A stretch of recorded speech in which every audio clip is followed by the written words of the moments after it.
vous aviez eu à choisir donc entre d'une part vivre en Arabie Saoudite cloîtré avec vos enfants ou quitter l'Arabie Saoudite et vivre sans vos enfants. Est-ce que des fois vous vous dites pas j'aurais mieux fait de rester en Arabie Saoudite parce que je serai toujours avec mes enfants?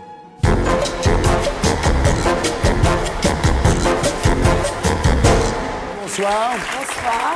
Anne de Petrini. Bonsoir Anne. Canal+, Comédie, Laurent Baffy, Europe 2.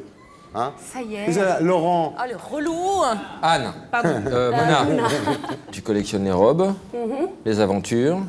Et on peut le dire, les mycoses, tu as des petits problèmes de mycoses. Mais tu n'es pas là pour parler de ça, c'est ta vie privée. Je te laisse entre les mains de Thierry. D'accord, ok. Alors d'abord, on va parler de ce que vous faites aujourd'hui en termes de caritatif, en termes d'art. Et avant, je vais quand même raconter votre vie. Donc vous êtes libanaise chrétienne, née à Beyrouth, et vous aviez 17-18 ans quand la guerre du Liban a éclaté. Vous êtes venue en France, d'abord dans le sud de la France, et en 1976, vous vous retrouvez à Paris, à la Sorbonne. Sans beaucoup d'argent. Sans argent du tout. Sans La argent du drogue, tout. la prostitution, l'engrenage. Une chambre de bonne non chauffée, avec un lavabo, un lit. Vous travaillez d'abord dans une pizzeria. Ça, c'est un destin Champignons, absolument extraordinaire. Vous travaillez dans une pizzeria et ensuite dans un restaurant libanais de 8h du soir à 3h du matin. Et le matin, il fallait quand même prendre le métro à 7h pour être en cours à 8h. Donc c'est assez courageux. Vos parents vous envoient 300 francs par mois. Et dans le resto, vous gagnez combien, à peu près? Ben, on gagnait rien, on faisait que le pourboire. Ah ouais. Oui, c'est pas Les beaucoup. étudiants, c'est oui. comme ça qu'on les traite. Alors, vous aviez du succès avec les hommes, parce que vous êtes une très jolie femme, et vous aviez du succès avec les hommes depuis l'âge de 14 ans. Déjà, sur la plage à Beyrouth, vous aperceviez qu'ils vous regardaient. Hein. Et en fait, vous n'aviez aucune envie d'épouser un étudiant du même âge. Vous n'avez pas envie de travailler 20 ans pour acheter une maison à la fin, quoi. C'est ça. C'est une vie qui vous tentait pas, mais c'est pas... J'avais absolument aucune envie de me marier tout court. Voilà. Tout ce que je voulais, c'est bosser, travailler, dénicher mon bac ou ma maîtrise et travailler pour soutenir et subvenir aux besoins de ma famille. C'est tout ce que je voulais. C'est arrivé tout à fait par hasard. Et vous ne saviez pas que vous alliez épouser un homme qui allait devenir l'un des hommes les plus riches du monde, je crois la 10e fortune du monde. Un soir, vous voyez un homme entrer dans le restaurant libanais où vous travaillez, à Passy, avec une fille blonde avec lui. Vous discutez un peu, comme vous parlez arabe, il vous demande ce que vous faites là, etc. Elle ne comprend rien, attention. Vous étiez quoi, à la caisse? Vous faisiez quoi dans ce restaurant? Tout. Je faisais... Métier d'ambiance aussi? Comme j'étais bonne en maths, donc je tenais les comptes du restaurant. Ouais. Je servais quand ils avaient besoin de service. Et puis à la fin, quand tout le monde partait, on faisait un peu la fête parce qu'on était tellement crevés, on avait tellement travaillé. Donc, Et Mathieu, vous étiez à la Sorbonne à 8h du matin quand même? J'étais toujours à l'heure, plus maintenant. Vous êtes courageux. Alors, donc un soir, vous rencontrez cet homme. Le lendemain, il revient, mais sans la blonde. Non, le lendemain, il revient encore avec la blonde. C'est le surlendemain. C'est le surlendemain qui revient sans la blonde. Sans la blonde. Et puis après, il se met à venir tous les jours. Tous les jours, pendant 2 semaines presque. Alda. Il était accro, le mec.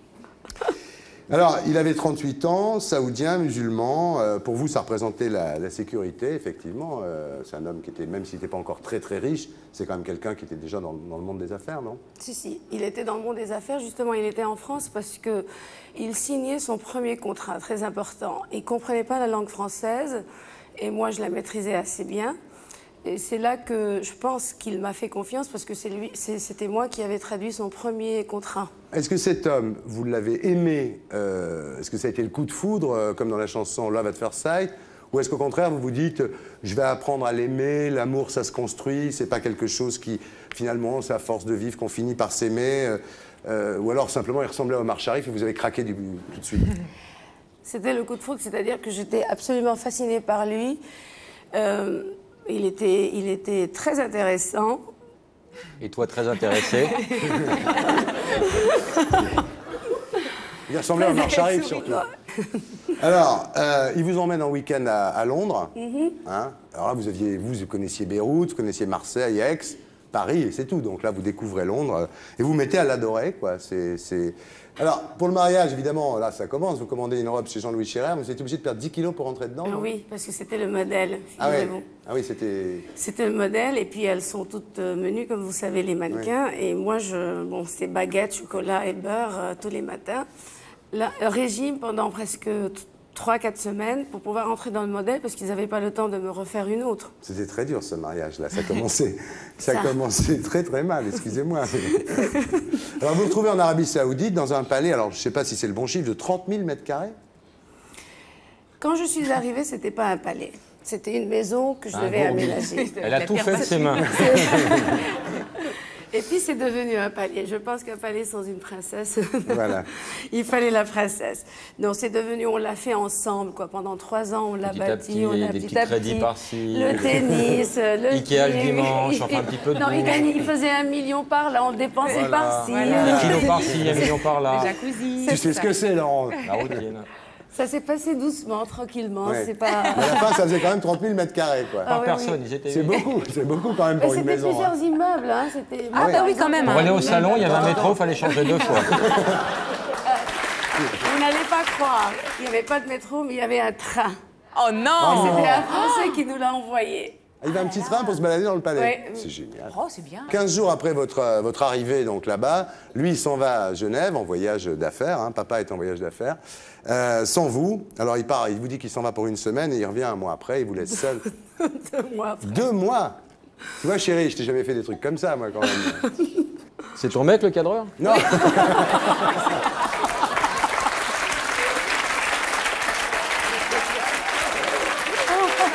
Non. C'est pas le cadreur, c'est ma femme. Bande de petites tarloses. Laurent Baffy, mesdames, messieurs. Bon, alors donc, oui, il s'en va 2 mois alors qu'il vous dit qu'il part 1 semaine. C'est vrai que c'est pas terrible, quoi. Et alors, vous, quand vous êtes présenté à la famille, vous aviez fait un repas. Vous l'avez fait tout seul, de vos blanches mains, vous faites un repas. Et quand vous vous mettez à table, tout le monde se lève parce qu'ils avaient fini. Cette expérience était, je pense, la plus difficile. Parce que d'abord, c'était la première où il fallait connaître tout le monde et se faire connaître. Et c'était un grand choc parce que là, je me sentais pour la première fois de ma vie, alors que j'étais étudiant, j'ai voyagé, j'ai fait des jobs et tout seul. Seul et boudiné dans cette petite robe. Dans cette petite robe Jean-Louis Scherer. Et alors, vous dites d'ailleurs, pendant presque 6 mois, j'ai mangé mes larmes, quoi. Oui. Lui, ses voyages se multiplient, je la fais courte, hein, parce que sinon... Lui, ses voyages se multiplient et les rumeurs se répandent. Et une bonne amie, il y a toujours des bonnes copines dans ce cas-là, une bonne amie libanaise qui vous dit que votre mari a une affaire avec une femme à Beyrouth. Et alors là, ça, il faut connaître les traditions dans ces pays-là. C'est l'anniversaire de vos 7 ans de mariage.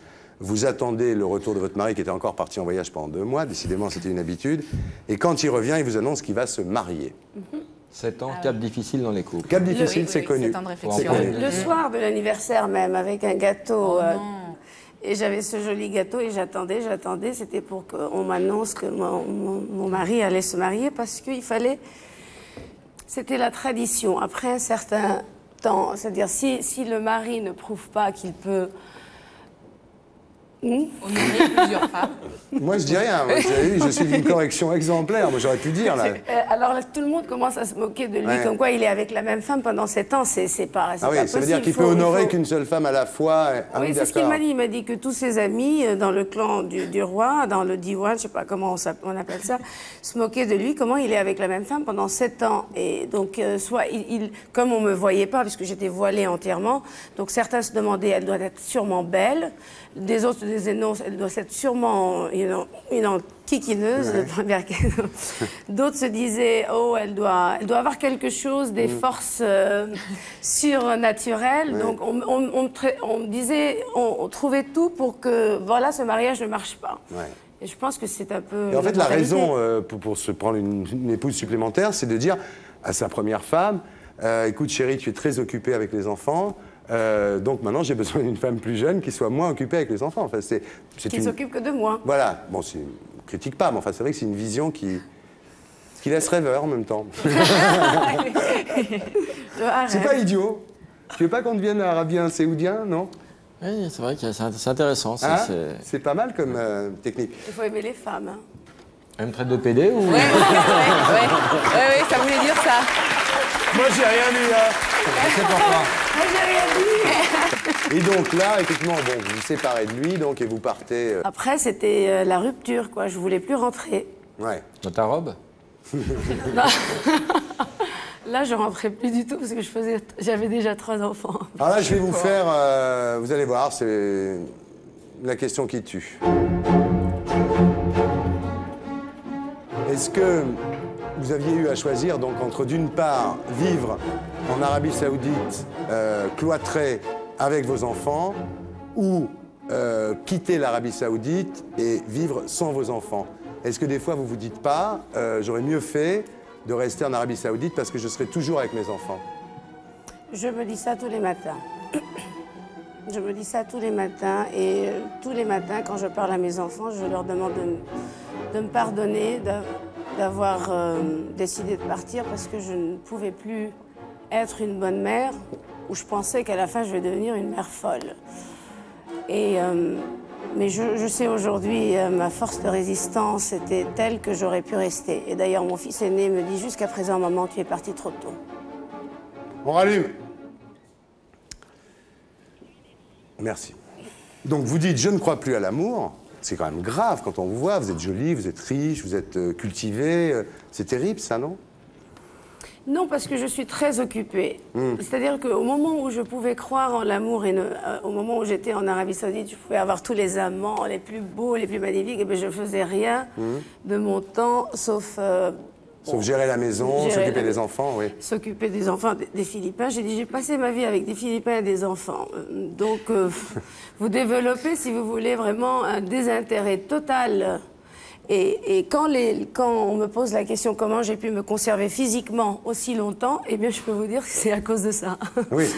Excusez-moi, c'est une mauvaise nouvelle, mais il ne faut pas d'homme, il ne faut pas de sexe. Ah bon, pour bien se conserver. Pour bien se conserver physiquement. Ah oui, c'est une très mauvaise nouvelle. Alors, regarde l'abbé Pierre. C'est vrai que l'abbé Pierre... L'abbé Pierre, il avait... C'est vrai. Pleine forme. Pleine forme, c'est vrai. Et vous dites Mouna Ayoub, je ne me remarierai pas. Jamais. Ah oui, elle est riche maintenant. Non mais c'est terrible, quoi. Ah, jamais. Jamais je Vous ne imaginez referai le nombre de cette expérience. malheureux que vous faites ce soir-là? Ah, moi aussi. Non mais attendez, vous Je n'avez vais jamais les rendre rencontré... malheureux. Vous avez jamais rencontré un homme dont vous vous dites jamais? Jamais. Bien, après, donc, vous partez à New York. Là, c'est une expérience aussi pas très drôle parce que les gens voulaient profiter de vous. Vous êtes tombé sur une bande de parasites, on peut dire, non? Oui, c'est un peu le cas de toutes les femmes, je pense, seules. Et ils savaient qui j'étais, beaucoup plus que moi je ne le savais. Donc j'étais d'une naïveté absolument inacceptable à mon âge, disons. Alors un jour, vous vendez vos bijoux, gagnez 60... Enfin, la vente vous rapporte 62 millions de francs en 2 heures de vente. Vous en donnez d'ailleurs une grande partie à la Fondation Pompidou, on y reviendra. Ils les mettent jamais, c'est complètement... Ouais, ils les mettent jamais. Et vous achetez le Phocéa, 36 millions de francs, bateau qui avait appartenu à Alain Colas et à Bernard Tapie. Et la restauration du Phocéa vous coûte plus cher que prévu, ça coûte une centaine de millions de francs. 120 millions. 120 millions, ce qui fait quand même le bateau autour de 150 millions quand même. Hein. Alors, vous le louez ce bateau? Oui. Combien? 1,2 million, 1,5 million la semaine? En haute saison, il fait 1,2 million Ouais. la semaine. La haute saison, c'est-à-dire Cannes, juillet, août, en Méditerranée. On peut être à combien sur ce bateau? Non, je dis ça parce qu'il y a des gens chez eux qui calculent, qui disent si on est 3000, on peut se le payer. Ça vaut la peine. À 3000, on peut l'acheter. Oui, alors. Parce que c'est un drapeau anglais, malheureusement, on ne peut pas être plus que 12. À 12. Ah, Donc du ça coup, fait ça- 1,2 million divisé par 12. Mais je te laisse dans Sans la, blague. dans la j'ai fait une galère. école de- Non, je suis désolé, j'ai fait une école de commerce. 100 000. 100 000 balles, non? 100 000 balles pour une semaine par personne. Franchement. Wow. Mais tout est compris, hein. Ah bon. Le vin, Ah le ouais. champagne. Ouais, Voilà. Vous me rassurez là. Non, j'avais peur d'être obligé de payer le vin en plus D'amener tes du serviettes et million tout. d'amener mes serviettes et tout. Alors la haute couture, vous leur laissez quoi par an? 3 millions par an à peu près, non? 6. 6. Quand même. Je collectionne la haute couture. Oui. Vous dites on a tous besoin d'une drogue, moi c'est la haute couture. Ça ne me nuit pas. C'est vrai que c'est une drogue qui ne nuit pas. Ça nuit un peu à votre compte en banque, ce que vous dites, mais ça ne nuit pas. Mais il faut travailler plus dur et faire plus d'argent. Donc c'est- Ouais. Mais c'est vrai que vous avez porté votre première robe à l'âge de 7 ans seulement? Moi, j'étais un garçon manqué. Je passais mon temps à marcher dans les forêts, à lire, à grimper les arbres.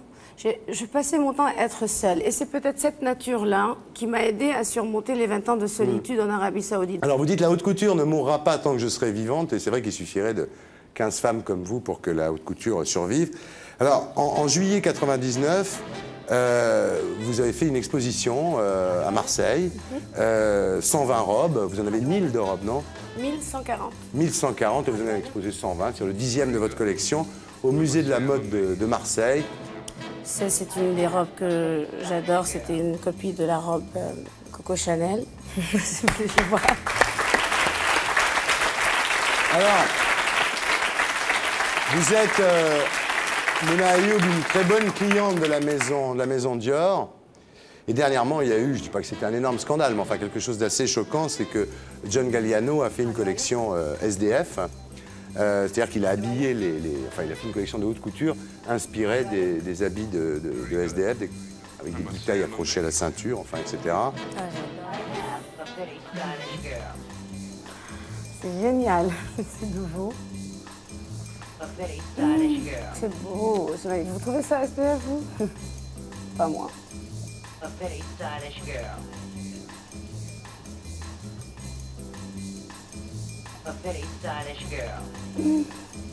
C'est magnifique. Voilà, donc c'est la collection de John Galliano pour Dior. Alors, ça n'a pas l'air de vous choquer beaucoup? Non, moi ça ne me choque pas. Moi je trouve que c'est une expression comme toute autre. C'est une expression artistique. De toute façon, la mode, elle vient de la rue depuis toujours, donc pourquoi pas... Voilà. Alors, vous donnez beaucoup d'argent aux œuvres caritatives. Quand on vous dit pourquoi vous le dites, vous dites je décide de le dire pour mes enfants, parce que vos enfants vous reprochent des fois votre sens des affaires, votre indépendance, votre liberté. Et donc, vous pensez que c'est mieux de le dire, de leur montrer qu'avec l'argent, finalement, on peut faire aussi des choses utiles. D'abord, ils me reprochent mon départ. Et puis, je ne suis pas avec eux. J'adore les enfants, j'adore les miens, j'adore les enfants. Je voudrais toujours faire quelque chose pour les enfants. Je compense, si vous voulez, ce manque en embrassant, en prenant dans mes bras d'autres enfants, mais surtout en les aidant et en les éduquant. Parce que l'éducation, la culture fait énormément de différence. Je pense que si 90% des enfants en Arabie Saoudite sont éduqués de la même manière que les enfants en France et que les enfants aux États-Unis, le monde serait, là-bas en tout cas, serait beaucoup plus heureux. Alors le 29 février 2000 aura lieu donc une vente à Christie's, dont les bénéfices, vous les donnerez à l'atelier des enfants du centre Pompidou à Beaubourg, que vous parrainez pour 3 ans. Hein. Si je donne aujourd'hui, si vous voulez, au musée, surtout pour les enfants, de l'atelier des enfants, c'est parce qu'encore, je pense que si j'avais pu moi-même profiter de cette culture artistique pendant 20 ans, je pense que ça va être encore une personne beaucoup plus intéressante, si je vous raconte ce soir. Vous êtes très intéressante. Alors on va regarder des œuvres d'art que vous aimez. Magnéto, Serge. Le cyclope m'a beaucoup intéressée parce que quand j'étais enfant, on me disait toujours « dessine un homme qui te fait peur ». Et c'était toujours le cyclope. Ouais. Pendant toute ma vie, j'ai dessiné un homme avec un seul œil, une seule bouche. Et quand je suis arrivée à Milly-la-Forêt l'année dernière, j'étais... Vous l'avez vu? Je l'avais vu, ce cyclope qui était avec moi depuis... Et j'ai été très intéressée par le travail. Vous avez l'esprit très ouvert. L'esprit très ouvert, très avant-garde. D'ailleurs, c'est une des raisons pour laquelle j'ai quitté un homme si riche pour pouvoir m'exprimer. Très bien. Bien. Alors, Mouna, maintenant, comme dans votre vie, vous avez eu des hauts et des bas, on va faire une interview à peine d'âme. Vous savez, il y a un truc ici, c'est que pendant le jingle, on ne bouge pas.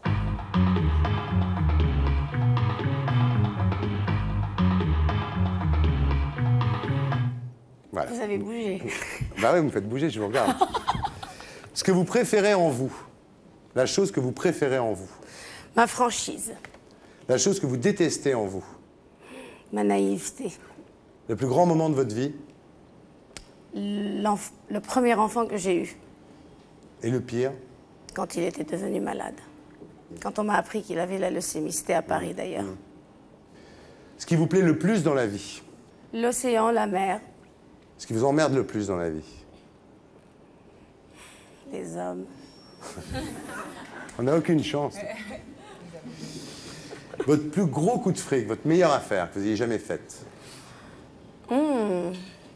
Quand Coca-Cola est arrivé à Riyad, Coca-Cola, vous savez, était interdit à Riyad parce qu'ils avaient une fabrique en Israël. Tout ce qui est fabriqué en Israël est interdit en Arabie Saoudite. Et du coup, je me lève un matin, je lis le journal et je vois que Coca-Cola est arrivé en Arabie Saoudite par l'intermédiaire d'un ami à mon ex-mari. Alors j'appelle cet ami, bien sûr, je suis femme, donc je suis rien. Il ne m'écoute pas, il me dit « Oh, Mouna, tu te débrouilles ailleurs ». Alors j'appelle un autre ami, un Libanais qui habite en Amérique. Je lui dis « Tu peux, s'il te plaît, m'acheter des actions, tant que tu peux, jusqu'à quand tu peux mettre ?» J'ai dit jusqu'à presque 500 000 $. En 3 mois, c'est devenu 1 500 000 $. Oh là là. Et voilà. J'ai fait 300%. C'est la plus belle affaire que j'ai faite. Vous êtes une vraie femme d'affaires. Et votre plus grosse perte, c'est quoi? Votre plus mauvaise affaire? Pepsi. Pepsi. Mon divorce. Ce qui vous fait le plus rire dans la vie? Qui me fait rire? Vous? C'est gentil. Dommage, vous n'aimiez pas les hommes. Ce qui vous fait le moins rire? La maladie et la souffrance des enfants. Ce que vous avez de plus sexy en vous? Son compte en banque.